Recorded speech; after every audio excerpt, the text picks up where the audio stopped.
সেই দিনটা খুব একটা বেশি দূরে নয়, যেদিন আল্লাহ পাক রব্বুল আলামিন জালিমদেরকে হাসরের ময়দানে অন্ধভাবে তুলবেন। অর্থাৎ হাসরের ময়দানে যেদিন আল্লাহ তাআলা জালিমদেরকে অন্ধ করে তুলবেন, অন্ধভাবে উত্থিত করবেন, সেদিন জালিমরা আল্লাহকে জিজ্ঞাসা করবে, ক্বালা রব্বি লিমা হাশারতানি আ'মা ওয়া ক্বাদ কুনতু বাসীরা। হে আল্লাহ, আমরা তো দুনিয়াতে দৃষ্টিশক্তি সম্পন্ন ছিলাম, আমরা তো সবকিছু দেখতে পেতাম, তবে কেন আজকে আমাদেরকে এভাবে অন্ধ করে তোলা হয়েছে?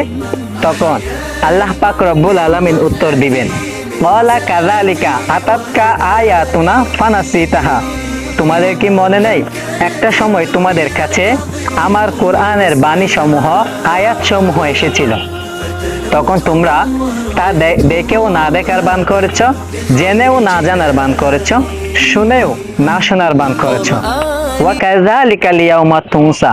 অতএব তোমাদের সাথেও আজকে সেই আচরণটাই করা হবে, যে আচরণটা তোমরা দুনিয়াতে করেছিলে।